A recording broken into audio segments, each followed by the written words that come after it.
Hey everyone, this is Kennedy Hawk from the Marvel Champions Monthly Fan Podcast team. Today is April 16th, 2021, and today's card of the day is a very hazardous card from the Crossbones Encounter set. We're finishing up Villains Week with one of my favorite cards from Crossbones, so if you haven't played Crossbones from the Rise of Red Skull expansion yet, tune out now, hit that pause button, come back later, and learn all about this terrible treachery card. And the card we're going to talk about today is Full Auto. So full auto, youch, just that art looks painful. When revealed, alter ego surge, no big deal. When revealed in hero form, discard X cards from the top of the encounter deck, where X is Crossbones attack. Take 1 indirect damage for each boost icon discarded this way. So that can be pretty painful, because in Crossbones Stage 3, he's got 3 base attacks, so you're discarding 3 cards. Those could all be 3 boost icon cards and deal you 9 indirect damage. That's going to kill or damage a lot of heroes. You could also get 3-0 counter cards, so it's not like all the end of the world, but it can be very painful. On top of that, it's got 2 boost icons, which is a pretty good number for boosting up the villain, and you're discarding cards from the encounter deck, so you're getting to an acceleration token slightly faster and stuff like that. So, what are some cool villainous combos that you can see with full auto? Well, within Crossbones set, he has this card called Raid the Armory. You discard cards from the top of the encounter deck until a weapon attachment is discarded and then reveal it. Lots of weapon attachments have this +1 attack bonus to give Crossbones. So if he's up to 4 attack from a laser rifle, then you're going to be discarding 4 cards and taking that indirect damage. Now with Crossbones, you have to include multiple modular sets. I think they recommend Hydra Assault and Weapon Master. So Weapon Master obviously has weapons that aren't shown here. It's pretty obvious that those would go along with this. But also, if you include something like Goblin gimmicks, you could get a Goblin Glider with a laser rifle from experimental weapons that is mandatory, plus a weapon from Weapon Master. So you could have Crossbones sitting there at like 6 attack, discard 6 cards, and just cry about it later. It can be painful. So Raid the Armory is going to get things onto Crossbones that are going to give him that plus attack, making full auto more dangerous. So we're talking about things like laser rifle, things from that Weapon Master modular set. Crossbones armor isn't a weapon, so it's not going to come up from Raid the Armory, but it's a really brutal thing that you don't have like a way to discard other than damaging Crossbones to get rid of it. So it is another thing that provides him with +1 attack. Now that the Galaxy's Most Wanted is out, you could use the, spoiler alert, Power Stone on Crossbones, which would give him another +1 attack. But there's some other modular sets that can make this really fun. We've talked about Under Attack a lot this week. It combos with a lot of the nastiest cards, and that's because Under Attack is a criminally underrated set that does lots of painful things. If you get Concussive Blasters onto Crossbones, it is like a win-win for him. He has really low health, so it's really easy to race against Crossbones. But if you don't want him to have this big attack buff, Concussive Blasters requires you to exhaust to remove it, so it's really good for Crossbones. But it's also really good for full auto, because it can give him another +1 attack.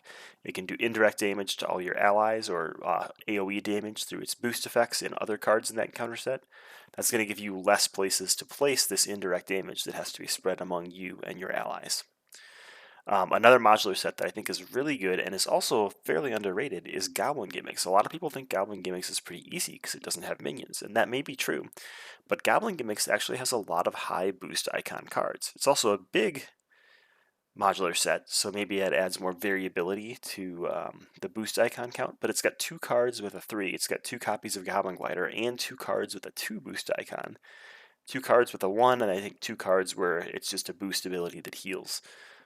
So having 4 more cards that are 2+ for boost icons can make full auto that much more potent.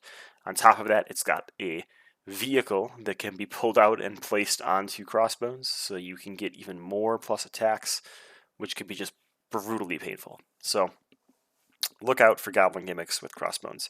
If you want a real challenge, run Crossbones with Weapon Master, Under Attack, and Goblin Gimmicks as his 3 modular sets, and you'll see just how brutal those 3 can be.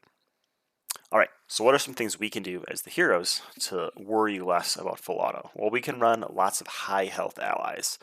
So you're going to take this indirect damage and you have to spread it amongst your hero and your allies. So if you have allies like Hulk sitting around, maybe you have Hulk and Brawn on the board, they can soak 10 damage between the 2 of them. That is just a meat shield for full auto. At the same time, you probably want to use your allies. Maybe they don't have all their health left. One weird interaction with tough and indirect damage is if you have a tough ally from ready for action, the leadership event. Let's say you had a 5 health ally that you put tough on, but he had already taken 4 consequential damage. When you're assigning indirect damage, even though you're assigning it into a tough, you can't just assign all 12 indirect damage into a tough. You can only assign damage equal to the remaining hit points of the character that is tough. So if Luke Cage was somehow tough with only 1 hit point left, you couldn't assign 1 to him. Or if you had a brand new Luke Cage and Crossbones somehow got those 3 encounter cards to all be 3 boost icons, so he's throwing 9 at you, you couldn't throw all 9 at Luke. You could throw 5 at Luke, but then you have to split up the other 4. And then I put Vibranium on here because all of those weapon and vehicle attachments and things we were talking about, Goblin Gliders, Laser Rifle, Concussive Blasters, most of them cost 2 resources to get rid of, and it's like a very specific 2 resources, Energy, or Energy Fist, or Mental Fist. Well, if you have Vibranium, because you're playing Black Panther, whatever one comes up, you could use Vibranium to get rid of it. And that's going to be one of your best ways to defeat this, is just to keep discarding those attachments. So those are my suggestions. I mean, it's just a brutal card. I've seen this card take a Hulk Flare, sorry, a Patripaec, from like 12 hit points to 0 hit points in 1 hit, all because we weren't paying attention to how many attachments had built up onto Crossbones. So watch out, it can be brutal.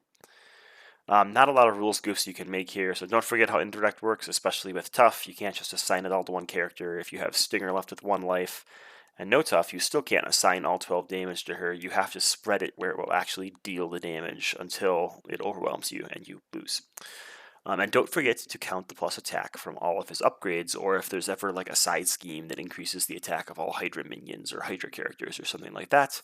Just another way that Crossbones can get this plus attack for a turn before he pulls full auto and goes full auto on you. So that is the card of the day for April 16th, 2021. This wraps up our first week of villainous cards. So we're going to go back to hero cards next week. And what I'm going to do for the next 4 weeks is each week I'm going to focus on one aspect. So for 3 of the days, I'm going to pick an aspect card. And then for 2 of the days, I'm going to pick a hero-specific card that synergizes really well with the chosen aspect. So the first week, we are going to go through all sorts of aggression cards. So join me next week for a very aggressive week on Card of the Day. Thanks for tuning in.